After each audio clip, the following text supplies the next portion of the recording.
Bonsoir à tous, merci de nous avoir rejoints pour cette nouvelle édition sur Télé Sud. Voici les 3 titres à la une de l'actualité. En Gambie, jeudi, les autorités ont pour la première fois dévoilé les détails du coup d'État déjoué à Banjul. Le conseiller à la sécurité a affirmé que ses auteurs avaient prévu d'arrêter des hauts responsables du gouvernement et de les utiliser comme otages pour empêcher toute intervention étrangère. Un geste fort et un pas de plus vers la normalisation des accords de paix. Jeudi, une délégation internationale composée des médiateurs de l'Union africaine est arrivée à Mekele, la capitale du Tigré. Objectif, vérifier la mise en œuvre des points de l'accord de paix signé à Pretoria. Et enfin, guerre en Ukraine, droit à l'avortement aux États-Unis ou encore décès de la reine Elisabeth II. Cette année 2022 a été marquée par des événements internationaux majeurs. Avant que 2022 ne se referme demain, je vous propose en fin d'édition de revenir en images sur les temps forts de cette année. 10 jours après le coup d'État déjoué à Banjul, en Gambie, les autorités ont pour la première fois dévoilé les détails de ce coup d'État. Le conseiller à la sécurité a affirmé que ses auteurs avaient prévu d'arrêter des hauts responsables du gouvernement et de les utiliser comme otages pour empêcher toute intervention étrangère. Précision, Émeric Torignon. C'est ici au quartier général de la défense à Banjul que le conseiller gambien à la sécurité nationale a donné les premiers détails sur la tentative de coup d'État déjouée la semaine dernière dans le pays. Selon la déclaration lue jeudi devant la presse, les auteurs du putsch manqué auraient tenu des réunions clandestines pour bien préparer leur coup. Il a été établi que les auteurs présumés du coup d'État ont établi des contacts et tenu des réunions clandestines dans certains endroits identifiés à l'intérieur du pays alors qu'ils préparaient le coup d'État. Mais leur plan pour prendre le pouvoir par la force a été très vite découvert par les autorités du pays qui pointent du doigt même des implications extérieures. 7 soldats, un responsable politique, ancien ministre des Affaires présidentielles sous le régime Yahya Jammeh, ont été déjà arrêtés dans le cadre de cette affaire.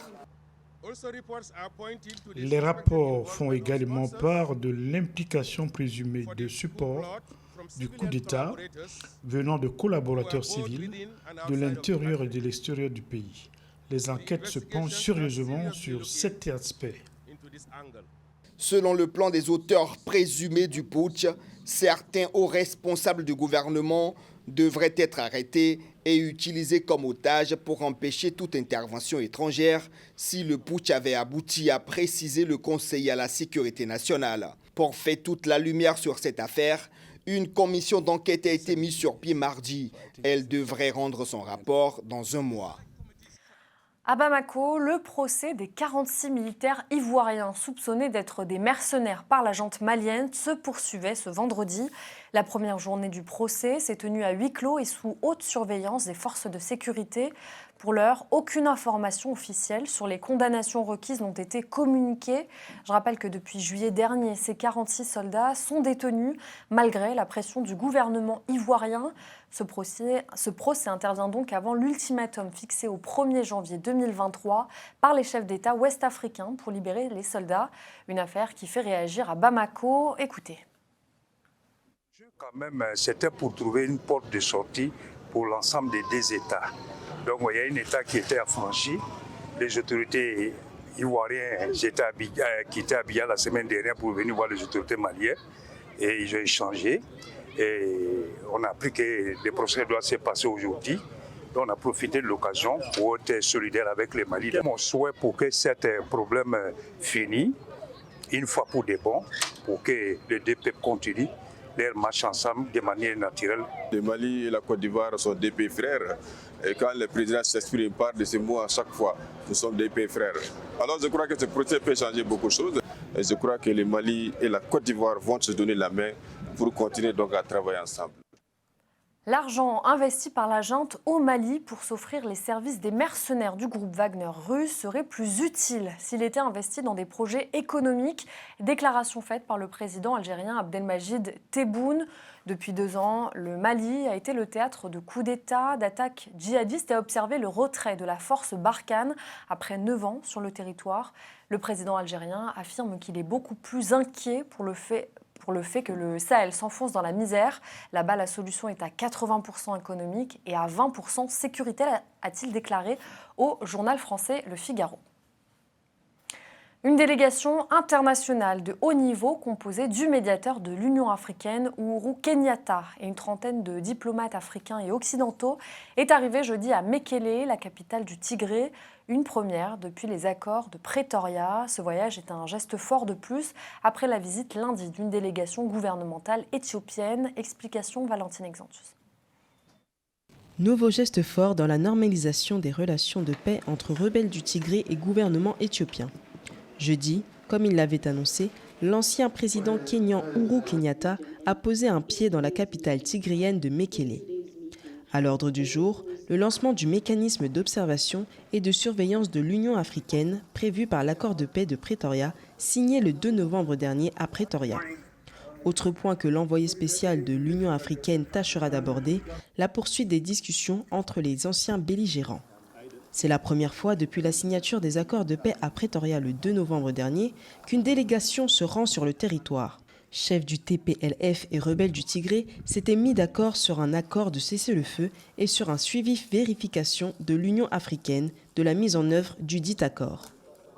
Pour la première fois depuis 18 mois, la région du Tigré a retrouvé un semblant de retour à la normale. Pour la première fois depuis 18 mois, la région du Tigré a retrouvé un semblant de retour à la normale. La police fédérale éthiopienne est entrée dans la capitale, mais surtout le rétablissement des communications téléphoniques et la reprise des liaisons commerciales vers Mekele, capitale tigrienne après 18 mois de fermeture. En Afrique du Sud, le bilan humain de l'explosion d'un camion-citerne près de Johannesburg s'est encore aggravé, passant de 26 morts ce mercredi à 34 morts ce vendredi. Ces dernières 48 heures, 8 personnes sont décédées de leurs blessures à l'hôpital. Samedi dernier, un camion rempli de gaz s'est retrouvé coincé sous un tunnel près de l'hôpital de Boksburg, à une quarantaine de kilomètres à l'est de Johannesburg. L'accident a provoqué une fuite et a mené à cette énorme explosion qui a occasionné d'importants dégâts. La Suède prendra le 1er janvier la présidence tournante de l'Union européenne pour 6 mois. Près de 1700 journalistes tués en 20 ans dans le monde et la condamnation à 33 ans de prison d'Aung San Suu Kyi. C'est le reste de l'actualité internationale réalisée par Lorraine Mabou et Noël Dang. La Suède prendra dès le 1er janvier la présidence tournante de l'Union européenne pour 6 mois. Pendant sa présidence, la Suède promet de promouvoir le libre-échange et d'écarter tout réflexe protectionniste, une priorité qui pourrait créer des tensions au moment où Paris et Berlin veulent durcir le ton face aux États-Unis et leur Inflation Reduction Act. Formé mi-octobre, le nouveau gouvernement suédois devra d'abord, à l'amorce de cette présidence, surmonter les interrogations sur l'impact de son alliance sans précédent avec les démocrates, un parti nationaliste. Contrairement aux 2 dernières présidences, françaises et tchèques, marquées par des sommets de chefs d'État à Versailles et à Prague, aucune grande messe n'est prévue dans le pays. Quant aux réunions ministérielles, elles auront lieu dans un modeste centre de conférence voisin du principal aéroport de Stockholm. Près de 1700 journalistes ont été tués en 20 ans dans le monde. De 2003 à 2022, 1668 journalistes ont été tués dans le monde, soit 80 par an en moyenne, selon un bilan publié ce vendredi par Reporters sans frontières, un nombre qui a augmenté en 2022 du fait de la guerre en Ukraine. Avec un total de 578 tués en 20 ans, l'Irak et la Syrie ont rassemblé à eux seuls plus d'un tiers des reporters tués devant le Mexique, les Philippines, le Pakistan, l'Afghanistan et la Somalie. L'ex-chef du gouvernement en Birmanie a de nouveau été condamnée. Ce vendredi, elle a écopé de 7 ans de prison supplémentaire. C'est la énième condamnation du prix Nobel de la paix. Cette fois-ci, elle a été reconnue coupable de corruption par un tribunal de la junte au pouvoir. Il s'agissait du dernier volet de son procès fleuve de 18 mois. Elle était visée par 5 chefs d'accusation. Si toutes les peines étaient appliquées, l'ancienne dirigeante birmane de 77 ans passera au total 33 ans en prison. Figure controversée, mais toujours très populaire dans son pays, Aung San Suu Kyi est incarcérée depuis le coup d'État militaire du 1er février 2021. Les États-Unis ont condamné le verdict à l'encontre de la dirigeante déchue, exigeant sa libération, considérant sa condamnation comme un affront à la justice et à l'état de droit. En Chine, alors que le pays fait face à une flambée de cas Covid, les restrictions sanitaires se lèvent peu à peu. Mais à l'étranger, certains pays ont décidé de durcir leurs conditions d'accès aux voyageurs chinois. C'est le cas des États-Unis, de l'Espagne ou encore Israël. Swilas Bay. Les patients atteints du Covid ne cessent d'affluer dans les hôpitaux en Chine.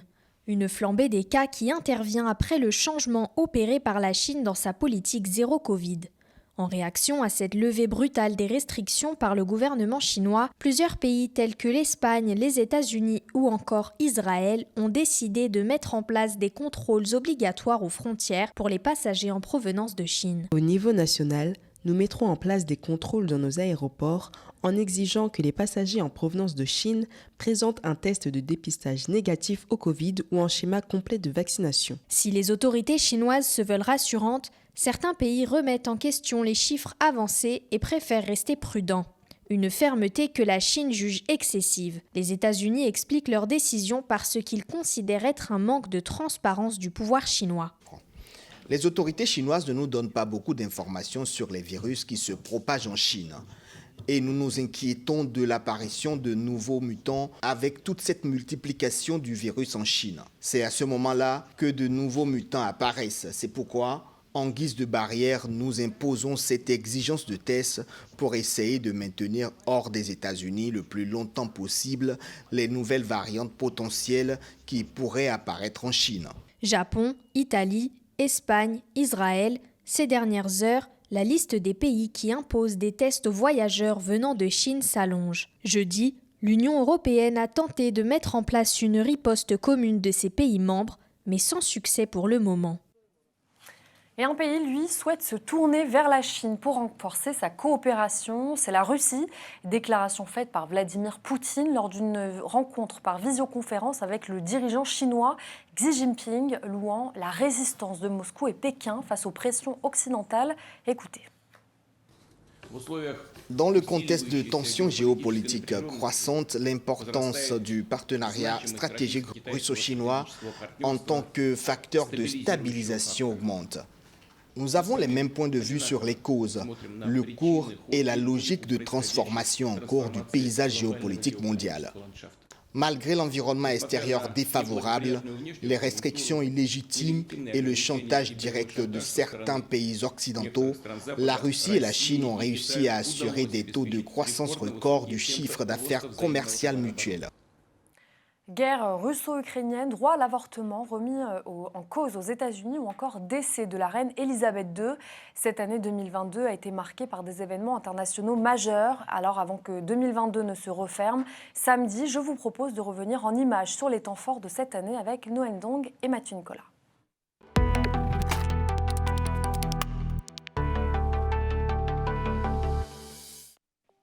C'est probablement l'image de l'année. Volodymyr Zelensky à la Maison-Blanche côte à côte avec Joe Biden.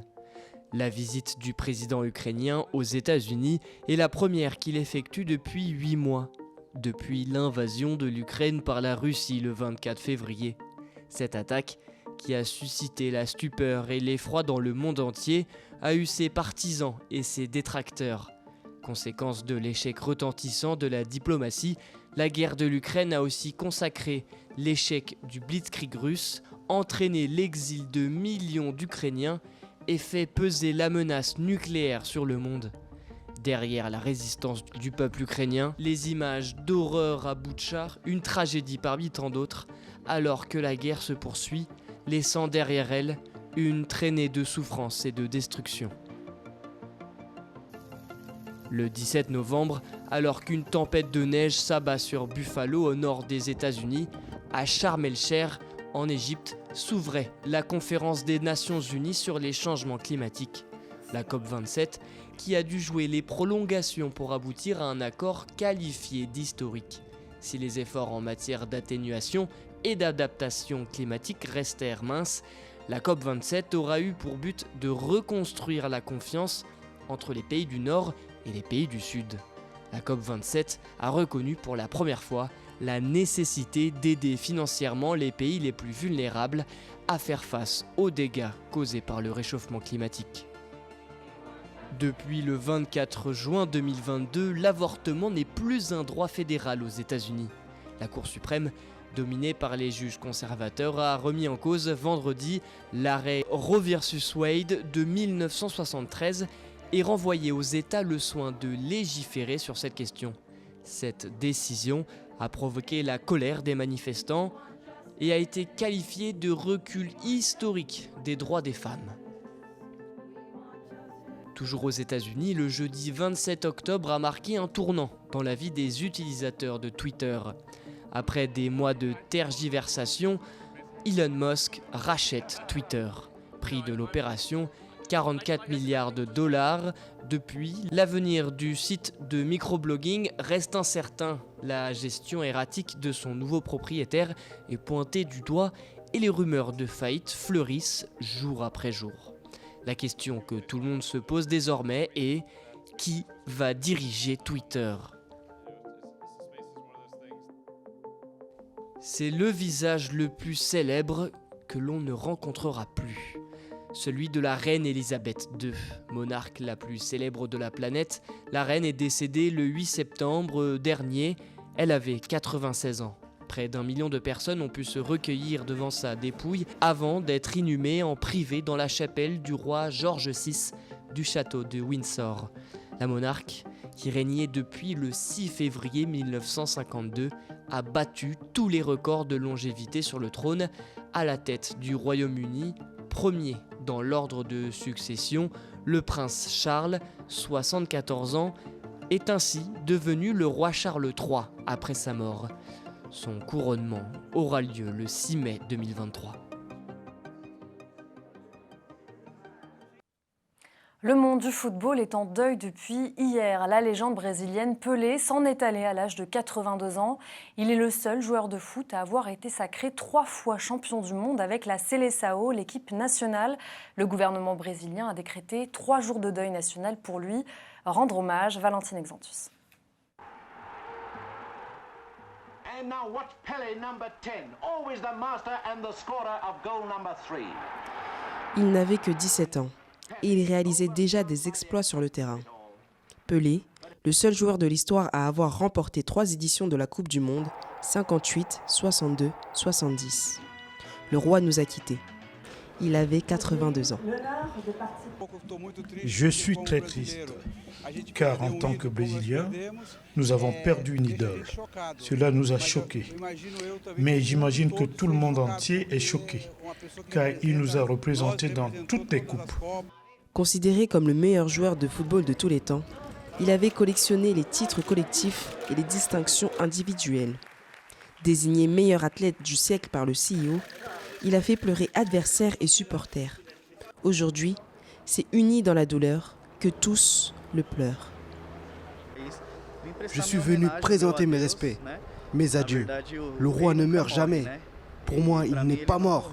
Je suis juste venu présenter mes respects. Depuis l'annonce de sa disparition, c'est toute une planète qui est en deuil. Dans son pays natal, comme ailleurs dans le monde, l'hommage est unanime. Edson Arantes do Nascimento, alias Pelé, laisse un grand vide. Mais le roi continuera de vivre à travers les gestes qu'il a inspirés à des générations entières. Demain, 31 décembre, dernier jour de l'année 2022, le président Paul Biya s'adressera à la nation camerounaise.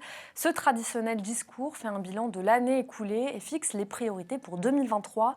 Nos correspondants sur place, Chimène Baleba, Pierre Parfait-Ndongo et Cyril Guijoy, ont tendu le micro à certains citoyens qui s'expriment sur leurs attentes sur les plans politiques, sociaux, économiques et culturels. Pour ce jeune étudiant qui sillonne à longueur de journée les rues de Yaoundé, Le gouvernement devrait mettre un accent sur la multiplication des opportunités d'emploi. Au Cameroun, le taux de chômage est passé de 3,4% en 2020 à 6,1% en 2021, soit une augmentation de près de 3%. Les jeunes ont des diplômes, sortent des écoles de formation professionnelles, mais ils ne trouvent pas le travail. Quand tu arrives dans une entreprise ou une structure, on te demande des expériences professionnelles. Comment tu vas acquérir ces expériences si tu ne travailles pas déjà d'abord? Sur le plan socio-économique, il faudra également trouver des stratégies pour contenir l'inflation. Le marché tournait, mais nous ne comprenons plus ce qui se passe. C'est devenu très dur. Bon, on se dit qu'en augmentant le SMIC, c'est une chaîne. La locomotive et les wagons vont suivre. Le gouvernement veut maîtriser la montée des prix sur le marché en développant l'import-substitution. Cela a déjà un revers sur les commerçants des produits importés. Le gouvernement a déjà apporté un de plus puisqu'ils nous ont offert des boutiques. S'il faut revoir quelque chose, c'est le prix du port, du dédouanement en fait. Parce qu'on dédouane les marchandises très chères. Les prix sont très élevés et puis ça nous coûte. Et ça nous crée des problèmes avec nos clients. Remplis d'amour pour leur patrie, les Camerounais ont soif de la stabilité dans les régions dites en crise. Déjà 5 ans que les régions du nord-ouest et sud-ouest sont fragilisées par les violences séparatistes. L'affaire qui est au sud-ouest et au nord-ouest, il faut que ça s'arrête. Parce qu'on a déjà perdu beaucoup de nos frères, on a déjà perdu beaucoup de gens. Si une partie du Cameroun est paralysée, ce que le Cameroun devait avoir comme revenu et recettes, ça ne va pas être la même chose. Pour les artistes, les autorités doivent s'accentuer sur la préservation du patrimoine, car le pays dispose d'un énorme potentiel culturel, pourvoyeur de richesses. Il faudrait que le Cameroun soit le reflet de sa richesse patrimoniale. S'il y a des experts dans le domaine patrimonial, ces experts-là vont donner leur point de vue par rapport à ce qu'il y a à emménager et le gouvernement pourra donc s'appuyer sur eux.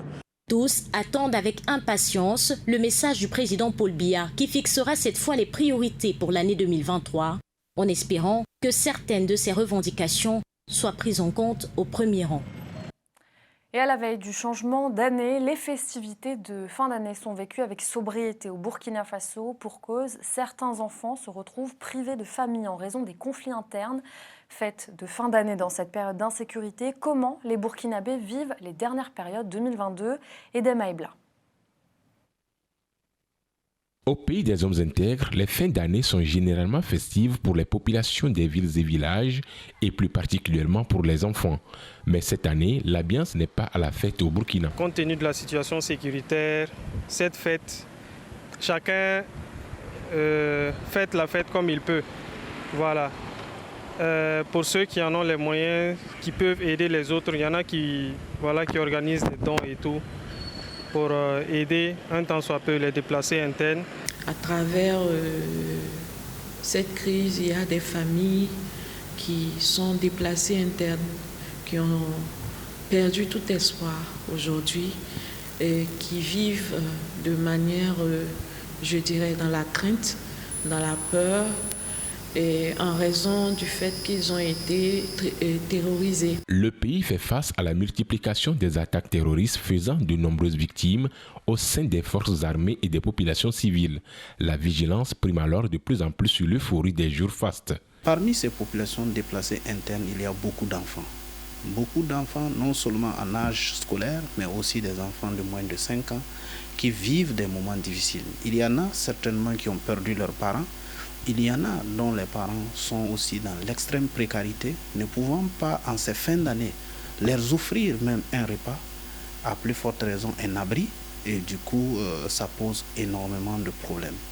C'est pourquoi, à mon humble avis, la population du Burkina, dans son entièreté, devrait fêter avec modération. Justement, les festivités de fin d'année sont vécues avec sobriété au Burkina Faso du fait de la conjoncture, mais surtout de la volonté des populations qui souhaitent ainsi avoir une pensée pieuse pour les victimes de la recrudescence des attaques terroristes. Vous ne l'avez pas vue à l'écran, mais elle est à l'origine de la création artistique de tous nos programmes. Un grand merci au nom de la chaîne Télésud à notre directrice artistique Marie-Gale Serran qui nous quitte après 2 belles années à nos côtés et à qui nous souhaitons une bonne continuation. Et quant à nous, c'est la fin de ce journal. Merci à tous de l'avoir suivi. Je vous souhaite d'excellentes fêtes, pleines de bonheur.